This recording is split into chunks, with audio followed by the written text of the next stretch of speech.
Guys, welcome to a Ginger Beijinger. So I want to tell you about my experience of getting my job as a teaching English in a foreign country, which is going to be Beijing, and the process as to what happens after you get it. So I got my job through the British Council back in February, and it involved doing around about 3,000 words write up about why you want the job and then answering questions. You then get shortlisted into a group interview, and then you do an individual interview. I recommend being very prepared and having a good lesson plan and being really confident with yourself and know that's what you want to do. Because I've met some people that seemed a bit hesitant and I think that might have let them down a bit. And I also recommend, if you can, get some teaching experience in before, because you then know what you're talking about. There is no nerves and it will make you feel more confident to even go abroad and teach. So yeah, did all that. That was great. And then I moved on to the TEFL stage. So the British Council actually pay for you to do your TEFL qualification. It's a 60-hour course and you do it in your own time at home. So as I already had a full-time job and a part-time job, I spent my weekends basically doing the course.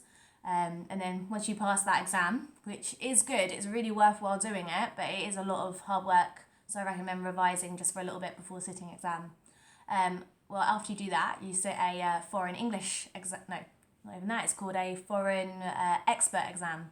And it's to see how much of an expert you are with China. And they ask you some very obscure questions, one of which I remember was about a pianist. So is that pianist? Yeah. I can't remember which pianist it was. And it wasn't even related to China. It was to do with another country, and it was about him dying and where do they leave his heart. Bit obscure. So with that exam, learn as much as you can about China, and some random historical facts might also help you out. So after you do that, you get onto the brilliant visa process. So I wasn't aware until I had my meeting in London with all the other applicants that had just got their jobs that the visa is not as straightforward as you think. So it turns out the year before me was delayed by quite a few months for anyone going to Beijing. And they said it wouldn't really happen again, likelihood slim. Well, it happened again. I'm 1 month down the line and I have actually missed my 2-week training camp, which is also paid for the British Council. And everyone else already started their job. As a result, I wrote my lesson plans here in England and I've been Skyping my TA who's been doing it. And in a way, it's been quite beneficial for me because it's given me the summer holiday I needed and to write his lesson plans. So be prepared for delays if you're applying for this. The next thing is vaccinations. If you've got the money to get all the ones they recommend, do it. And you will feel really, really grotty after the typhoid one. That one was just, you get a headache and you're tired and drowsy, so I recommend a day off work after that one. Okay, so after you've done that, you need to book your flights when your visa arrives. So it's not a plan in advance flight booking, it is last minute, so expect the flights to be ridiculously expensive. Fortunately, because I'm now off-peak, I'm in September, they have dropped down, but they were going up to £1,000 just for a single. And most of your jobs will cover the cost of your flights, up to £500 there, £500 back, which is pretty sweet. This is all the benefits of the British Council setting up your connections with China. And then I also highly recommend negotiating your contract with your school in China. I know a few people that just saw it and got so excited and just like, yeah, I'm going to sign it now. And the downfall of that is they weren't getting as much money as they could, and they also didn't have the specifics of the hours they're teaching and the age range and just things that could maybe mess you up a bit when you're out there. So when I saw mine, I negotiated it twice before signing, which did take a bit longer, but it was worthwhile because I managed to do it so that I'm not living in like the school. I have my own accommodation. They contribute towards the cost of the accommodation. They're covering bills on my telephone. They're also giving me a really decent salary, as I've already had experience within teaching before. So I'm really happy with my outcome. So I recommend negotiating it, but do it politely, obviously. And then my other recommendation is to stay in contact with your TA. Your TA is going to be your lifeline when you're out there.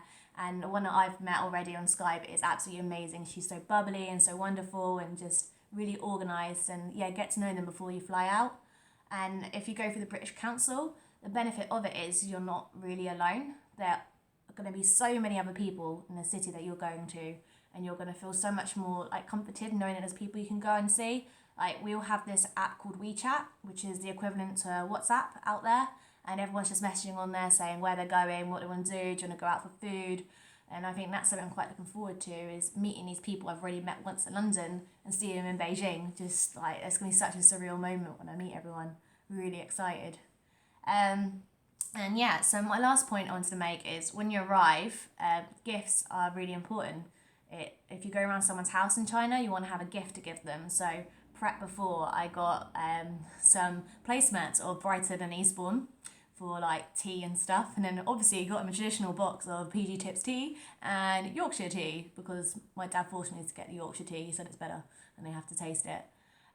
Yeah, so basically be prepared, be excited, and definitely be ready for some delays, because that might happen.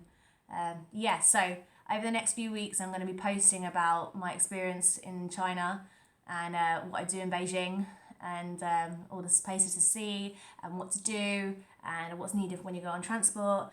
Feel free to ask me any questions now about either this process before getting a job, or anything you want me to find out while I'm out there for you. I'll do my best to. Yeah, I'm really excited. So I'm going to end this video with you watching a clip of me learning Mandarin when I first found out I got the job.